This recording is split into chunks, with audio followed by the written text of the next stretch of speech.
Salut, c'est Shaman de Ludovox, bienvenue dans ce proto-chrono.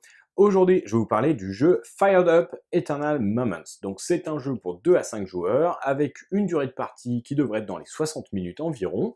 C'est édité par Purple Games. Pour l'instant, c'est un prototype qui n'est pas en version finale, donc il va y avoir des changements sur le matériel et probablement aussi un petit peu sur les règles. C'est en financement participatif sur Kickstarter pour mars 2016.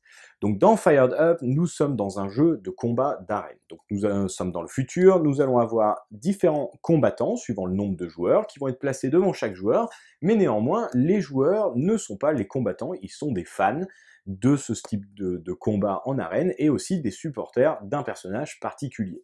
Pour gagner des points de victoire dans ce jeu, on va avoir plusieurs manières. Déjà, notre favori peut arriver sur le podium, ce qui va nous rapporter quelques points. S'il réussit à mettre KO d'autres combattants, on va gagner quelques points aussi. Mais le gros des points va venir des moments qui sont des objectifs secrets que nous allons jouer. Ce sont ces cartes-là. Elles représentent toutes des conditions, des circonstances de combat qui peuvent se produire pendant la partie, et notre objectif va être de miser à un moment donné dans la partie sur un type de situation qu'on veut voir arriver parce qu'on veut voir du bon combat. Donc par exemple ici, coup dévastateur, un combattant fait au moins 4 dégâts dans un combat. Pour que cette carte puisse fonctionner, je n'ai pas besoin que ce soit mon favori qui porte ce coup dévastateur, je dois simplement me débrouiller pour que un combattant fasse cela. Alors bien sûr, nous allons influencer les combattants. Les combattants sont caractérisés par une vitesse, une cible, leur état de morale, et enfin la compétence d'attaque et de défense. Donc nous, en tant que fans, nous allons crier, acclamer, huer, siffler sur les personnages, qui va nous permettre de les booster, ou au contraire de les démotiver pour qu'ils soient moins bons, ou qu'ils fassent exactement ce qu'on attend d'eux. Donc nous allons avoir toujours 5 phases, la première étant la phase de planification. On va pouvoir jouer une carte, ou 2 cartes si on va payer une de nos ressources qui s'appelle l'énergie, qui sont ces petits jetons-là qu'on va avoir, ce qui va nous permettre de miser sur une situation de combat qu'on veut voir se produire pendant ce tour. La situation de combat qui est décrite sur cette carte, que je vais garder face cachée pour les autres joueurs, est uniquement pour ce tour. Si j'ai pas réussi à la faire se produire pendant ce tour, eh bien elle va retourner dans ma main. Une fois qu'on a fait cette phase de planification, tout le monde aura joué une ou 2 cartes de moment, on passe à la phase d'influence. Tous les joueurs possèdent des petits jetons d'influence, 6 au début de ce tour, et ils vont lancer les dés d'influence. Autant que donc le nombre de jetons, et ensuite ils vont pouvoir appliquer les effets. On a le droit à une relance, et ensuite on va pouvoir choisir un ou plusieurs dés à attribuer à des personnages. Donc pour chaque dé que je vais utiliser, je vais utiliser également un jeton pour marquer que j'ai consommé une action d'influence.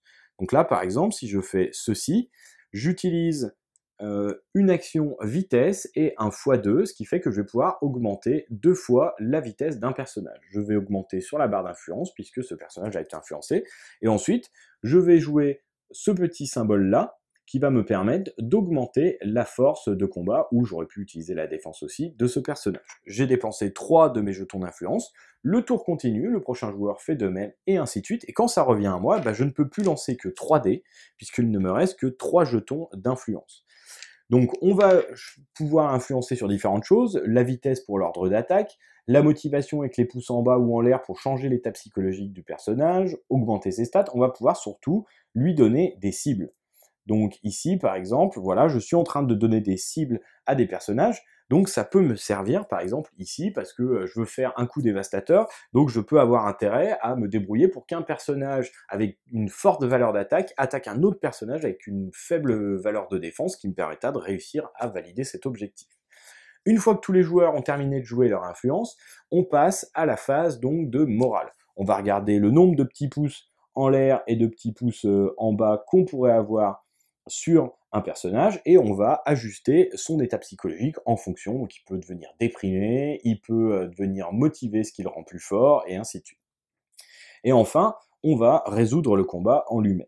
Donc au moment de la résolution, on va regarder tous les joueurs en fonction de leur vitesse d'attaque, et chaque combattant va attaquer un autre personnage suivant sa piste de cible. Donc ici, par exemple, le premier joueur, ça va être Boris, puisqu'il a la vitesse la plus haute, et il attaque Bruno, puisque c'est lui qui est le plus haut sur sa piste de cible. Il va prendre le nombre de dés correspondant à sa valeur d'attaque, Bruno ici va prendre le nombre de dés de défense correspondant à sa valeur de défense et on va lancer les dés. Les dés peuvent montrer des attaques imbloquables ou sinon ça va montrer une partie du corps, donc jambes, tête, mains et corps. Et en face, on va avoir dans les dés de défense ces mêmes parties du corps, ici une défense universelle qui marche pour n'importe quelle partie du corps et on va essayer de les faire matcher. Pour chaque coup qui n'est pas paré, eh bien, le joueur va perdre de l'endurance. Pour chaque coup qui est un bloquable, on va perdre aussi de l'endurance. Et chaque fois qu'on aura un coup non bloqué sur une partie du corps particulier, qui a au moins 2 dés de combat, on va prendre une blessure. Un combattant est éliminé dès que son endurance est arrivée à 0 ou s'il a accumulé 3 blessures. Et donc dans ce cas-là, eh bien, le combattant ne peut plus intervenir. Par contre, le joueur en question qui avait ce combattant pour favori peut continuer à influencer les autres personnages. Donc on continue à jouer. Chaque fois qu'un joueur a un effet qui représente une situation de combat qu'il voulait voir se produire, alors il va pouvoir révéler sa carte, il doit payer un petit coup en énergie et donc il va marquer les points pour la fin de la partie. On continue jusqu'à ce qu'il n'ait plus qu'un seul combattant en vie. Au fur et à mesure que les combattants sont éliminés, on va retourner les cartes. On va indiquer leur position de classement et aussi par qui ils ont été éliminés. Dès que donc on a la situation avec plus qu'un seul joueur en vie, eh bien on arrête la partie et on regarde qui a le plus de points de victoire. Donc on va scorer 1, 2, 3 points en fonction de sa position sur le podium.